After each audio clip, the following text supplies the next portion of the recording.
आज तो स्लो ही पढ़ाएंगे। तो हम याद पढ़ेंगे पहला point, molecularity of elementary reaction. Molecularity of elementary reaction, ठीक है। पहला हम ये पॉइंट पढ़ेंगे, इसके बाद हम आगे बढ़ेंगे कॉम्प्लेक्स रिएक्शन, उसके बाद और आगे जाएंगे और रेट डिटरमाइनिंग स्टेप आरडीएस सीखेंगे। तो यहीं से स्टार्ट करते हैं। तो यहाँ दो टर्म हमें देखने को मिल रहा है, एक तो टर्म है मॉलिक्यूलरिटी और एक टर्म है एलिमेंट्री। तो सिंपल से डिफिनेशन एलिमेंट्री का, वो रिएक्शन, एक मिनट हो गया, क्या हो गया, सिंपल सा डिफिनेशन एलिमेंट्री का, वो रिएक्शन जो एक स्टेप में हो जाए, that is known as elementary reaction.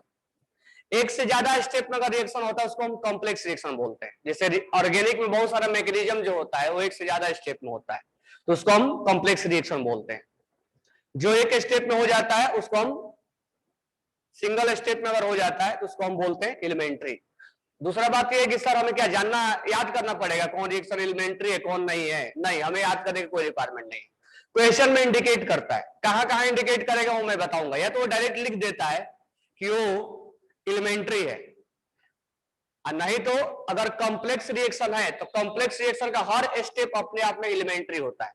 तो इक्वेशन में इंडिकेशन रहता है हमें, तो हमें याद करने की कोई जरूरत नहीं है, तो हम उसको एलिमेंट्री बोलते हैं। जो रिएक्शन वन स्टेप में फिनिश हो जाए, वन स्टेप में प्रोडक्ट बना दे, that is known as elementary.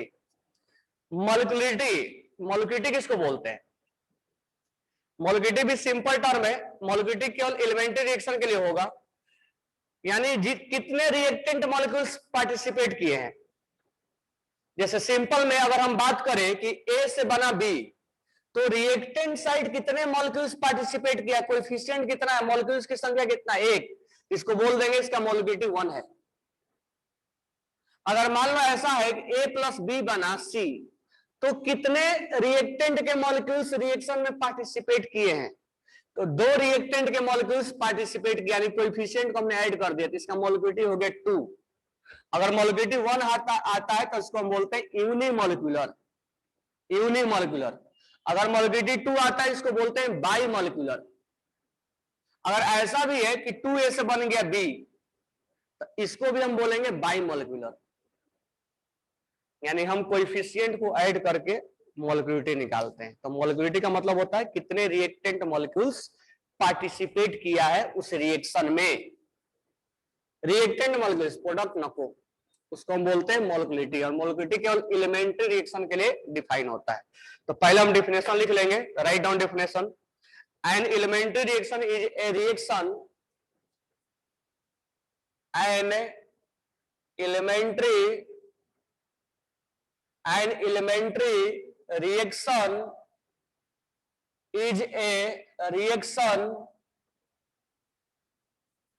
that can take place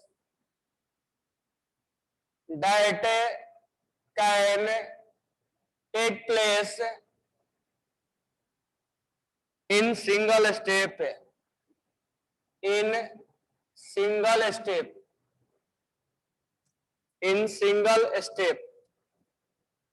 and cannot broken down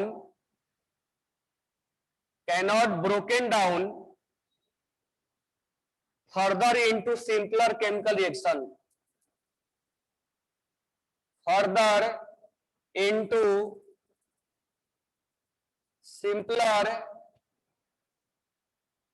chemical reaction, यानी हम उसको और अधिक ब्रेक नहीं कर सकते हैं।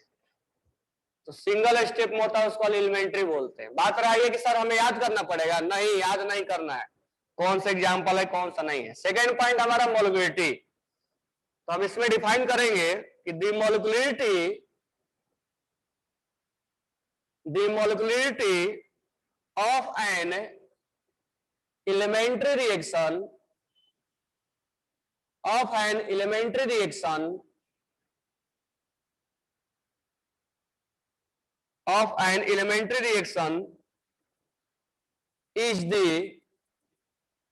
is the number of reactant molecules, number of reactant molecules taking part in the reaction, taking part in the reaction, taking part in the reaction based on molecularity, based on molecularity, based on molecularity, the reaction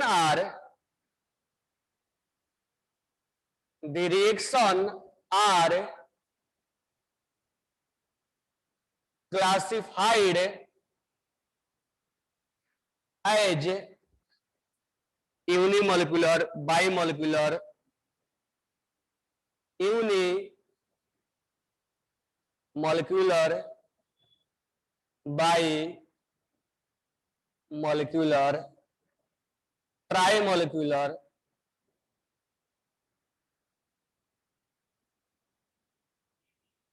and so on. अब यहां हम बात करेंगे unimolecular, unimolecular. if only one molecules is involved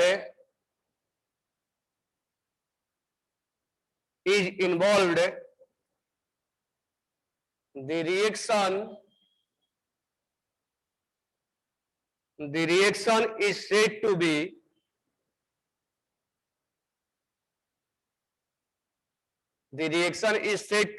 unimolecular,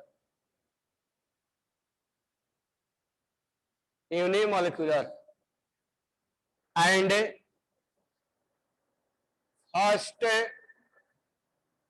order reaction। अगर हम example के बारे में बात करें, H2O2 H2O plus half O2, O3 form O2 plus O, C2H5 I, C2H5 C2H4 plus HI। तो पहले इसको लिख लो फिर समझाते हैं।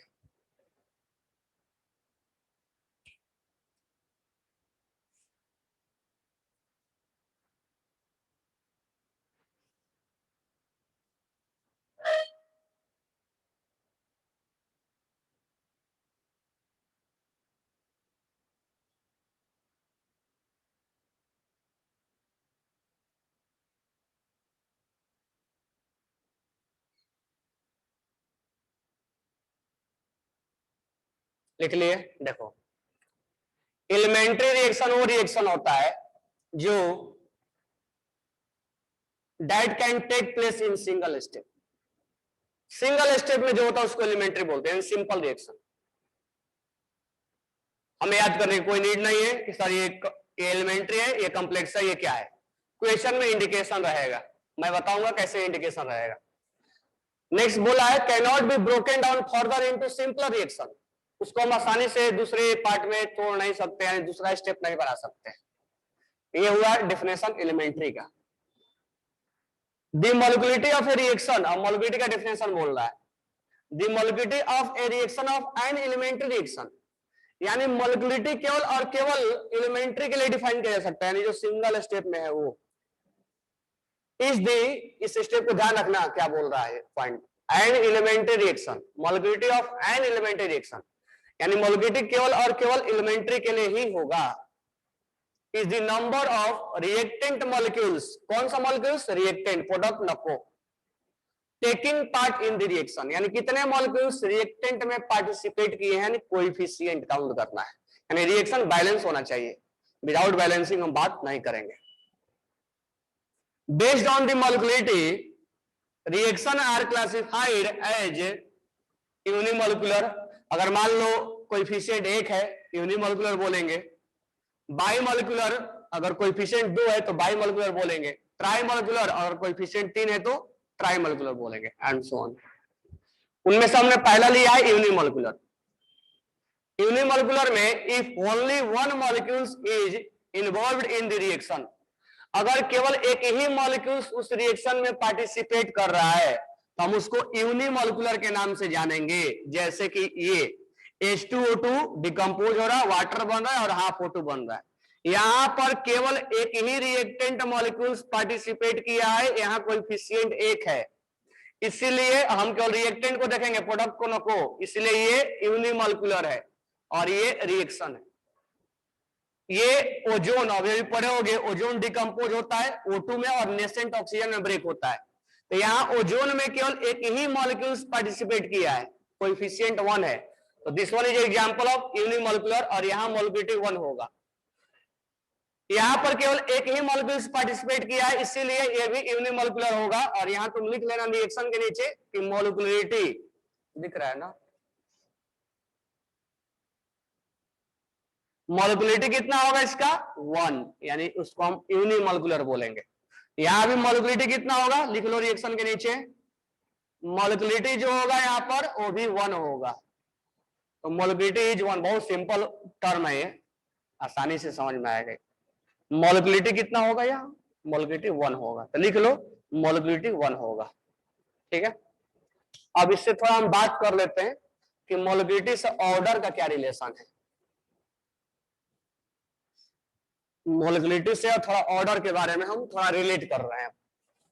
मोलिकुलरिटी तो समझ में आया कि यूनिमोलिकुलर होगा, ये तो बात हमें क्लियर हो गया, लेकिन थोड़ा सा ऑर्डर से इसको रिलेट कर रहे हैं, कनेक्ट कर रहे हैं। अब देखो यहाँ पर मान लो ये रिएक्शन है, ये रिएक्शन है, अब ये रिएक्शन जो है एलिमेंट्री रिएक्शन, ये एलिमेंट्री रिएक्शन है।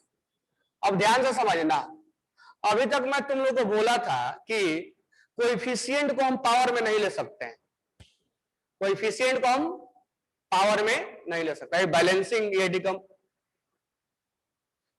कोएफिशिएंट को हम पावर में, ये बैलेंसिंग ऐसे होगा, आगे इसके बारे में बात करेंगे बैलेंसिंग के बारे में। ये जो एलिमेंट्री रिएक्शन है, सॉरी हमने बोला था कि ऑर्डर बनाते समय हम कोएफिशिएंट को पावर में नहीं लेते हैं, वो एक एक्सपेरिमेंटल वैल्यू होता है, वो एक एक्सपेरिमेंटल वैल्यू होता है, हमने कई बार बोला था। लेकिन हमारे पास एक बार राइट्स आता है जब रिएक्शन एलिमेंट्री है, if reaction will be elementary, हम इस बात को अगर तय कर ले कि रिएक्शन एलिमेंट्री है, हम अपने मन से तय नहीं करेंगे, वो रिएक्शन में इंडिकेशन रहेगा। तो अगर हमारे कोई बात समझ में आ जाए, if reaction is elementary, if reaction is elementary, अगर रिएक्शन एलिमेंट्री है तब उसका हम कोएफिशिएंट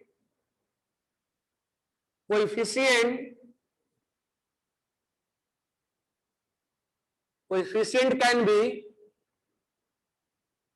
ऑर्डर, यानी उस कोएफिशिएंट को हम ऑर्डर बना सकते हैं, लेकिन ये तब हमारे पास राइट्स होगा जब वो रिएक्शन एलिमेंट्री होगा, तभी हमारे पास राइट्स है। बाकी किसी भी केस में हम कोएफिशिएंट को ऑर्डर नहीं बना सकते हैं। तो इस केस में ये हमने बोला है कि मोलिकुलरिटी जब डिफाइन है तो डिफाइन है, तो ये जो हम यूनिमोलिकुलर बाइमोलिकुलर बोल रहे हैं ये एलिमेंट्री के लिए बोल रहे हैं, यानी जहां मोलिकुलरिटी है वहां एलिमेंट्री है, यानी जब वो नाम लेगा कि ये मोलिकुलरिटी है तो वो समझ जाना है कि उसमें क्या है, वो एलिमेंट्री है, क्योंकि मोलिकुलरिटी विदाउट एलिमेंट्री के डिफाइन ही नहीं होगा। तो जब जब वो नाम ले कि मोलिकुलरिटी है इतना, तब तब तुम सोच लेना कि वो एलिमेंट्री है, यानी वो डायरेक्ट नहीं बोलेगा एलिमेंट्री है, लेकिन हम जानते हैं कि मोलिकुलरिटी तभी डिफाइन होता है जब रिएक्शन एलिमेंट्री होता है। तो जब वो लिख के देगा कि मोलिकुलरिटी इतना है तो सोच लेना कि वो एलिमेंट्री है। और उस केस में अगर हमें रेट ऑफ रिएक्शन लिखना होगा तो हम यहां पर K और H2O2 इसका कोएफिशिएंट पावर में हम ले सकते हैं, और इस केस में इसका मोलिकुलरिटी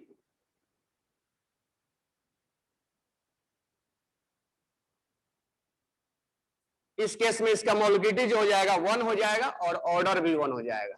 आगे इसके बारे में अभी नहीं सोचना है, सर हर बार ऐसा होगा क्या, मैं अभी इतना बताया, इतना भी ध्यान रखो, ठीक है। इस केस में भी मोलिकुलरिटी और ऑर्डर क्या आएगा, सेम आएगा, ठीक है। तो यहां लिखा भी है एंड फर्स्ट ऑर्डर रिएक्शन, यानी जहां मोलिकुलरिटी 1 है वहां फर्स्ट ऑर्डर होगा,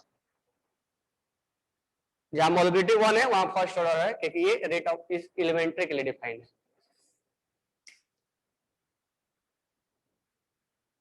बात क्लियर हो गया होगा, यानी जहां यूनिमोलिकुलर है वो सोच लो कि वो फर्स्ट ऑर्डर रिएक्शन है।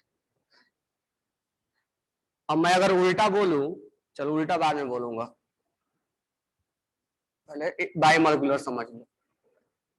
नेक्स्ट हम लिखेंगे डिफिनेशन बायोमोलिकुलर का, तो लिखो बायोमोलिकुलर का definition.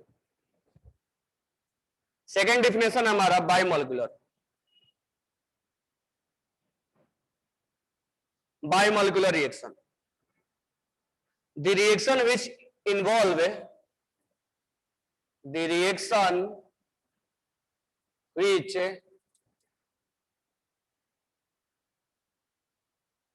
involve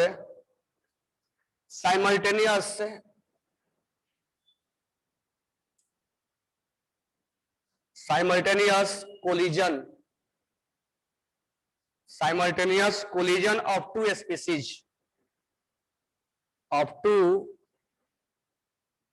species is said to be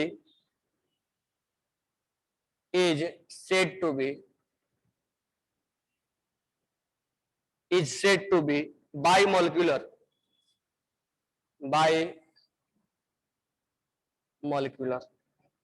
and second order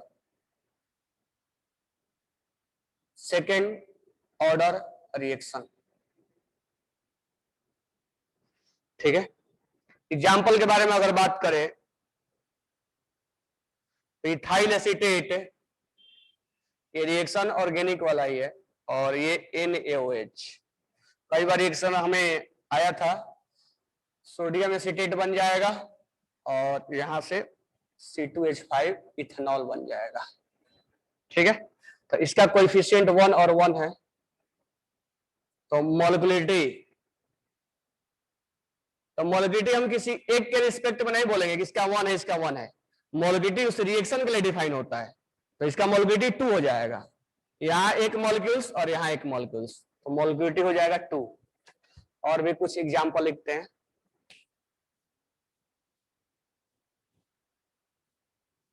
तो मोलिकुलरिटी हो जाएगा 2। सिंपल है ना, जितना कोएफिशिएंट उतना मोलिकुलरिटी, बस एलिमेंट्री होना चाहिए। नेक्स्ट अगर हम बात करें नेक्स्ट रिएक्शन का, तो O3 प्लस नेसेंट ऑक्सीजन, तो पढ़े होगे O2, यहाँ मोलिकुलरिटी कितना हो जाएगा, यहाँ मोलिकुलरिटी हो जाएगा 2, 1 यहाँ पर और 1 यहाँ पे। नेक्स्ट एग्जांपल अगर हम बात करें तो 2NO2, हो सकता है कि दोनों मॉलिक्यूल्स एक ही हो, तो मोलिकुलरिटी कितना हो जाएगा, मोलिकुलरिटी हो जाएगा 2। अब समझो इस चीज को, बायोमोलिकुलर किसको बोलेंगे, द रिएक्शन व्हिच, अभी लिखना बंद कर दो, समझो, the reaction which involve simultaneous collision, यानी जब दो मॉलिक्यूल्स आपस में कोलिजन होता है, इस बात पर ध्यान देना मैं क्या बोल रहा हूं, साइमल्टेनियसली कोलिजन, दो मॉलिक्यूल्स आपस में जब कोलाइड होते हैं, कोलिजन होता है, two species is said to be bimolecular, यानी जब रिएक्टेंट के दो मॉलिक्यूल्स आपस में कोलाइड होते हैं रिएक्शन करने के लिए, उसको हम बायोमोलिकुलर बोलते हैं। जैसे एग्जांपल यहां लिखा हुआ है, ये मॉलिक्यूल्स इस मॉलिक्यूल से टकराएगा, तो टकराते समय इसका एक मॉलिक्यूल्स इसका एक मॉलिक्यूल्स टकराएगा, तो इसका मोलिकुलरिटी 2 हो जाएगा, इसका एक मॉलिक्यूल्स इसका एक मॉलिक्यूल्स टकराएगा तो इसका मोलिकुलरिटी 2 हो जाएगा, ये सेम दो मॉलिक्यूल्स आपस में टकराएंगे इसलिए इसका मोलिकुलरिटी 2 हो जाएगा, तो कोलिजन, ठीक है। अब एक चीज हमारे दिमाग में आता है, चलो बाद में बात करते हैं, बैलेंसिंग वाला, तो इसमें मोलिकुलरिटी हमारा 2 हो गया, दो मॉलिक्यूल्स आपस में टकरा के प्रोडक्ट बना रहे हैं, तो मोलिकुलरिटी 2 हो गया, यानी कोएफिशिएंट को काउंट कर देंगे। अब बात करते हैं हम रेट ऑफ रिएक्शन का, तो अगर हम इसमें बात करें रेट ऑफ रिएक्शन लिखना चाहें, तो ये बात इंडिकेट कर दिया, जब जब मोलिकुलरिटी डिफाइन है तब तब रेट ऑफ रिएक्शन यानी एलिमेंट्री होगा वो, यानी ये हम मान के चल रहे हैं कि एलिमेंट्री होगा। क्यों? क्योंकि मॉलिक्यूलिटी ओनली डिफाइन फॉर एलिमेंट्री। तो एलिमेंट्री के लिए हमारे पास क्या है, एक राइट्स है हमारे को कि हम इसके कोएफिशिएंट को क्या ले सकते हैं, पावर में ले सकते हैं। और इस तरह से इसका ऑर्डर जो आ जाएगा, वो ऑर्डर हम किसी एक के रिस्पेक्ट में नहीं बोलेंगे, ओवरऑल ऑर्डर बोलेंगे, और ओवरऑल ऑर्डर 2 हो जाएगा। यानी इस केस में मॉलिक्यूलिटी और इस केस में मॉलिक्यूलिटी और ऑर्डर दोनों सेम होगा। तो इसका भी ऑर्डर 2 होगा और इसका भी ऑर्डर 2 होगा, 1 और 1 2। तो ऑर्डर दोनों का सबका 2 होगा, इसलिए लिखा गया है सेकेंड ऑर्डर रिएक्शन। यानी मॉलिक्यूलिटी जब डिफाइन है तो सेकेंड ऑर्डर रिएक्शन होगा।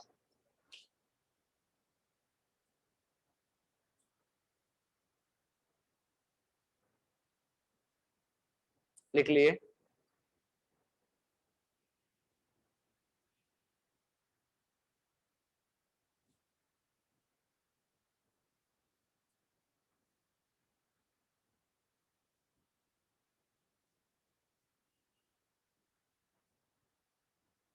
तो यूनिमोलिकुलर डिफाइन किया, बाई मोलिकुलर डिफाइन किया, अब ट्राई मोलिकुलर डिफाइन कर देते हैं।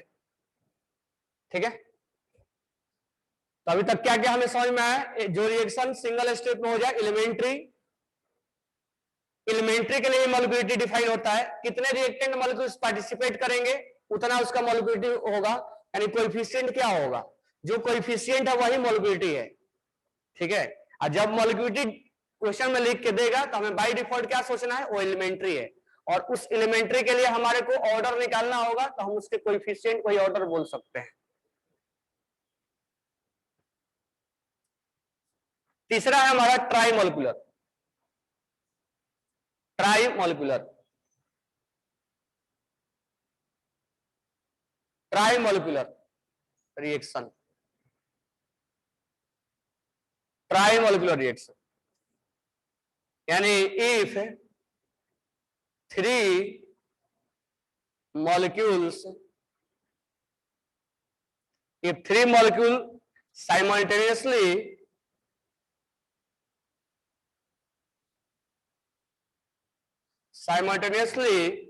collide in a reaction, collide in a reaction is collide in a reaction, it is said to be trimolecular reaction, trimolecular reaction।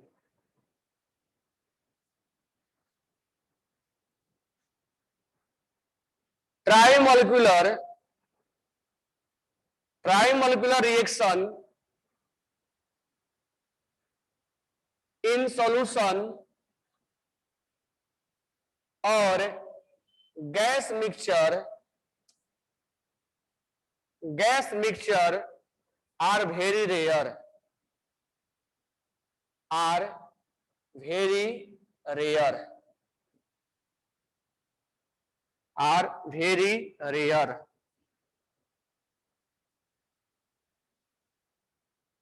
because of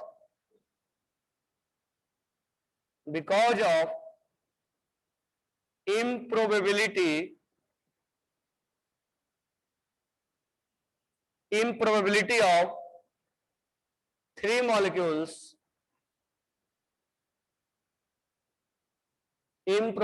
of 3 molecules, increase simultaneously collision,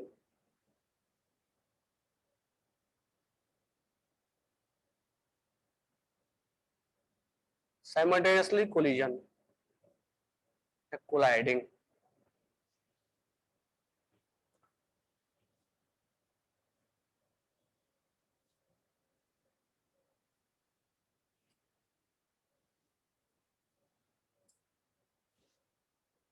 example के बारे में बात करें तो 2NO plus O2, 2NO2। तो इस case में अगर हम बोले तो इसका मॉलिक्यूलिटी हो जाएगा 3। 2 यहां और 1 यहां। तो अब देखो ध्यान से, ट्राइमोलिकुलर क्या बोल रहा है, if 3 molecules simultaneously collide in a reaction, अगर एक रिएक्शन हो रहा है, अब 3 मॉलिक्यूल्स आपस में एक ही बार टकरा रहा है, is said to be trimolecular reaction. Trimolecular reaction in solution और गैसियस मिक्सचर, यानी सॉल्यूशन में और gaseous mixture are very rare. यानी ट्राइमोलिकुलर रिएक्शन जो होता है, ये क्वेश्चन पूछता है, ट्राइमोलिकुलर रिएक्शन जो होता है वो बहुत कम देखने को मिलता है। क्यों? क्योंकि improbability of 3 molecules entries simultaneously colliding, यानी जब 3 मॉलिक्यूल्स एक बार, बहुत कम ही संभावना होता है वो आपस में टकराने का। तो ज्यादा हमें मॉलिक्यूलिटी जो है या तो यूनिमॉलिक्यूलर देखने को मिलता है या तो बाईमॉलिक्यूलर देखने को मिलता है। तो हम ज्यादा रिएक्शन जो लिखते हैं, तुम अभी तक जो रिएक्शन लिखते हो उसमें ध्यान देना, रिएक्टेंट साइड तुम ज्यादा यूनिमॉलिक्यूलर लिखते हो या बाईमॉलिक्यूलर लिखते हो। ट्राइमॉलिक्यूलर बहुत कम देखने को मिलता है। ट्राइमॉलिक्यूलर कहने का मतलब है कि 3 मॉलिक्यूल्स आपस में टकरा रहा है, तो ट्राइमॉलिक्यूलर हमें कम देखने को मिलता है, ठीक है, क्योंकि उनका कोलिजन 3 मॉलिक्यूल्स का एक साथ अगर होता भी है तो प्रॉपर नहीं होगा।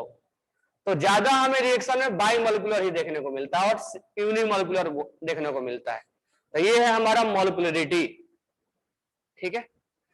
अब इसको हम जोड़ते हैं, थोड़ा सा ये लिख लिए होगे, इसको हम जोड़ते हैं ऑर्डर से। थोड़ा सा हम ऑर्डर से जोड़ के देखते हैं कि इसको क्वेश्चन जो पूछा जाता है ऑर्डर से रिलेट करके क्वेश्चन पूछा जाता है।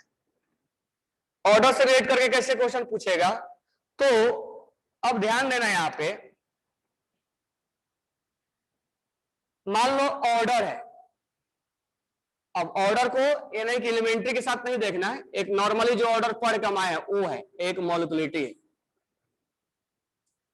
तो देखो हम पहले ही बता चुके हैं कि ऑर्डर जो होता है वो ऑर्डर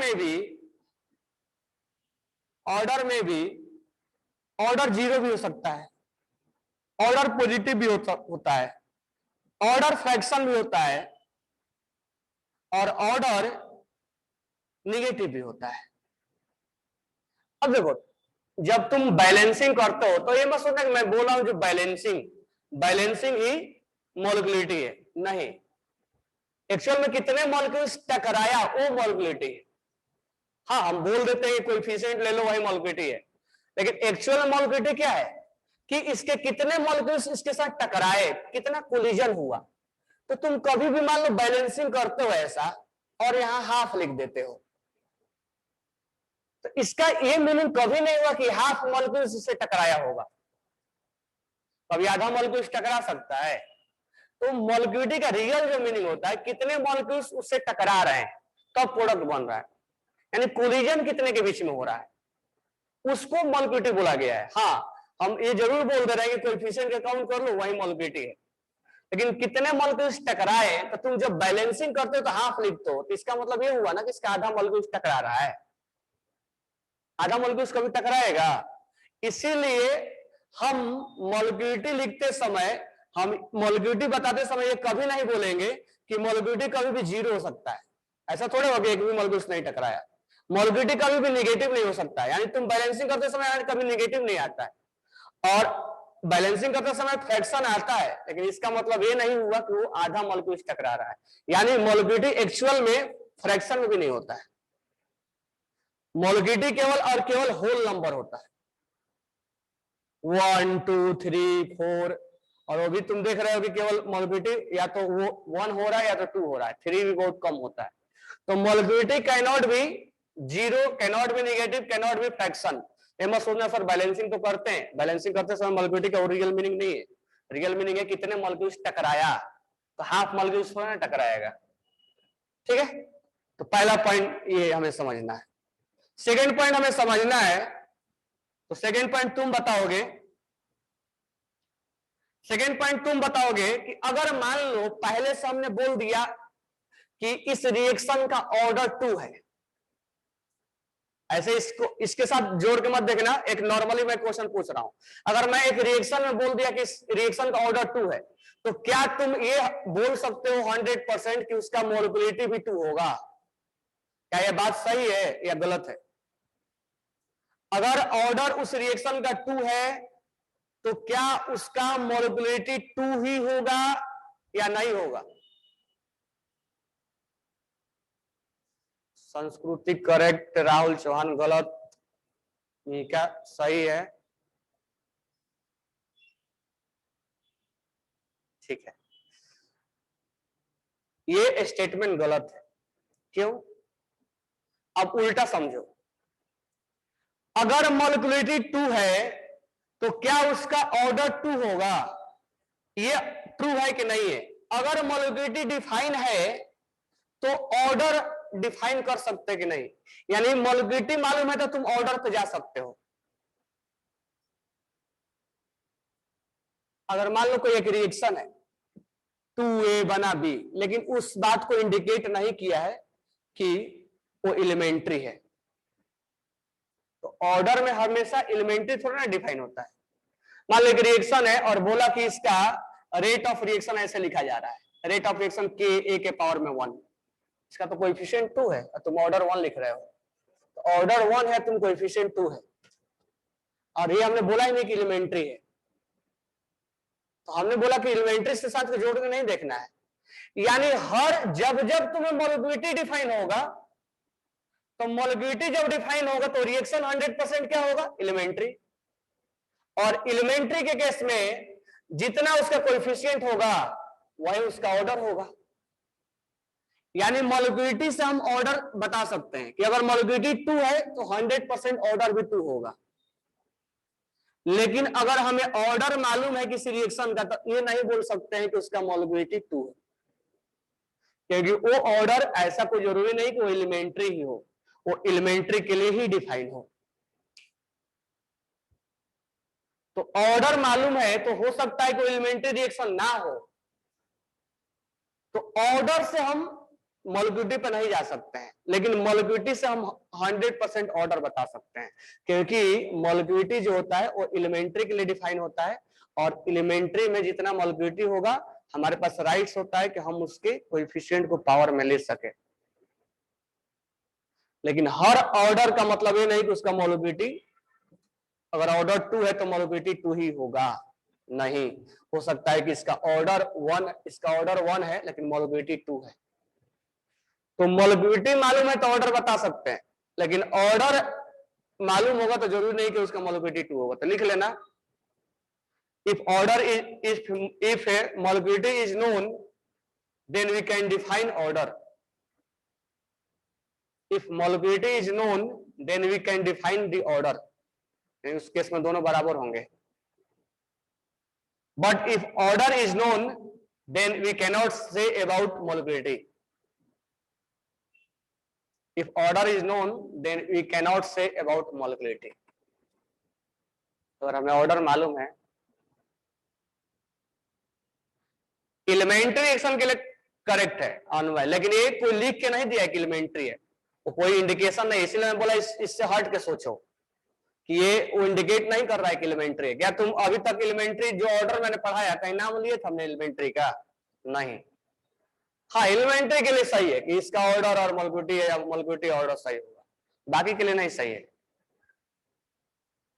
तो ये बात क्लियर हो गया, यानी मोलिकुलरिटी जब मालूम है तो हम ऑर्डर बता सकते हैं उसका।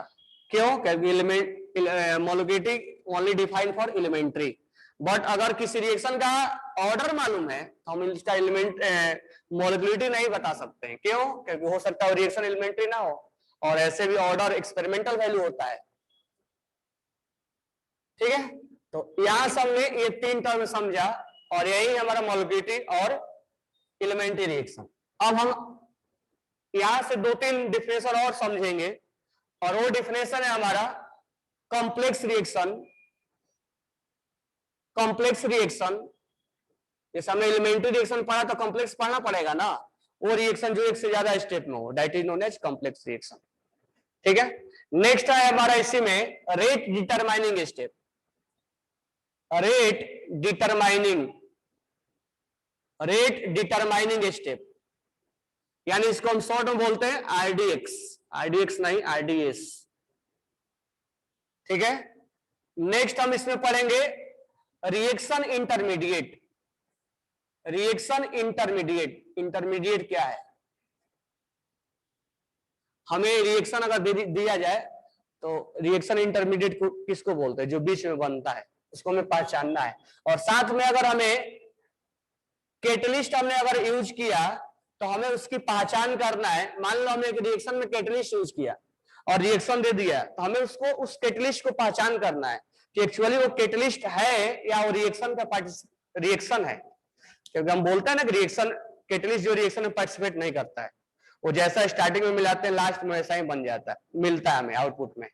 तो हमें उस रिएक्शन में पहचानना पड़ेगा कि इसमें कैटलिस्ट कौन है, रिएक्शन इंटरमीडिएट कौन है। ये 4 टर्म का क्वेश्चन एक साथ पूछता है और इसमें हम मॉलिक्यूलरिटी और एलिमेंट्री से भी कनेक्ट करेंगे, यानी ऑर्डर से भी कनेक्ट करेंगे। तो हम स्टार्ट करते हैं कॉम्प्लेक्स रिएक्शन। सिंपल सा डिफिनेशन है, कॉम्प्लेक्स रिएक्शन को हम बोलते हैं वो reaction, complex reaction, complex reaction those reaction which occur more than one step, more than one step। अच्छा, ये भी हमें जानने की कोई जरूरत नहीं सर ये कॉम्प्लेक्स है क्या? नहीं, वो लिख के देगा हमें क्वेश्चन में, मोर देन वन स्टेप, उसको हम बोलते हैं कॉम्प्लेक्स रिएक्शन। जैसे एक रिएक्शन में लिख के दे रहा हूं, एक रिएक्शन लिख के दिया हुआ है 2ClO माइनस और ये बना ClO2 माइनस और Cl माइनस, ठीक है। और ClO2 minus plus ClO2 minus plus ClO minus, ये बना ClO3 minus plus Cl minus, ठीक है। ये स्टेप 1 में है और ये स्टेप 2 में। दिस रिएक्शन ये स्टेप 1 में है, ये लिख के दिया, और ये स्टेप 2 में। अगर मैं ओवरऑल रिएक्शन बोलूं तो ओवरऑल जो रिएक्शन हो जाएगा वो ये कैंसिल हो जाएगा और ये हो जाएगा 2 और ये 1 3 ClO माइनस और ये हो गया ClO3 minus plus 2Cl minus, ठीक है। ये ओवरऑल रिएक्शन है, यानी ये रिएक्शन का प्रोडक्ट 2 स्टेप में हुआ है। तो that reaction is known as complex reaction. तो हमें याद नहीं करना है, वो देगा क्वेश्चन में, स्टेप 1 और स्टेप 2 देगा हमें, ठीक है। तो दो reaction which occurs in more than one step that is known as complex reaction. Next point हम लिखेंगे कि कॉम्प्लेक्स रिएक्शन का हर स्टेप अपने आप में एलिमेंट्री होता है। और ये क्वेश्चन में तुम्हें लिख के नहीं देगा, अब तुम्हें एक बात और इंडिकेट कर दिया क्वेश्चन में कि अगर कॉम्प्लेक्स रिएक्शन है तो ये भी स्टेप अपने आप एलिमेंट्री है और ये भी स्टेप अपने आप एलिमेंट्री है, आपको मानना पड़ेगा। तो कभी भी जरूरत पड़ेगा तो ये हमें अपने आप को एलिमेंट्री बोल सकते हैं, हमें किसी को बोलने की जरूरत नहीं है कि तुम एलिमेंट्री लिख के दो तब हम मानेंगे, नहीं, ये भी अपने आप में एलिमेंट्री है और ये भी अपने आप में एलिमेंट्री है। तो नेक्स्ट पॉइंट हम लिखेंगे each step of elementary reaction, sorry each step of complex reaction, each step of complex reaction will be elementary reaction. Each step of complex reaction will be elementary reaction. यानी हर step अपने आप में एक elementary reaction है। अब यहां एक problem create हो गया हमारे को। प्रॉब्लम ये क्रिएट हुआ, जैसे रिएक्शन लिख लिए होगे, कह रहा है कि हर स्टेप अपने आप में एलिमेंट्री है, ठीक है। जैसे कि एग्जांपल और लेते हैं, जैसे हमें ए से बी बना, बी से सी बना, सी से डी बना, ये कई स्टेप में रिएक्शन हुआ। ए से बी बना, बी से सी बना, सी से डी बना, ये स्टेप 1 हुआ, ये स्टेप 1 में बी बना, फिर स्टेप 2 में बी रिएक्शन पार्टिसिपेट किया, सी बना, और फाइनली सी से क्या बन गया, डी बन गया। ओवरऑल जोड़ेंगे तो ए से डी बनेगा, ओवरऑल जोड़ोगे तो ये इससे कैंसिल, ए से कैंसिल, ए से डी बनेगा। यानी ये रिएक्शन 3 स्टेप में हुआ है। तो ये हो गया कॉम्प्लेक्स रिएक्शन का एग्जाम्पल, ठीक है। अब ये भी अपने आप में एलिमेंट्री है, क्योंकि एलिमेंट्री है, ये भी अपने आप में एलिमेंट्री है, ये भी अपने आप में एलिमेंट्री है, हर स्टेप अपने आप में एलिमेंट्री है, क्योंकि ये बोल रहा है कि कॉम्प्लेक्स रिएक्शन का हर स्टेप अपने आप में एलिमेंट्री है। अगर हमसे बोला जाए कि ए से डी बनने के दौरान इसका रेट ऑफ रिएक्शन तुम डिसाइड करो, क्या डिसाइड करो? Rate of reaction.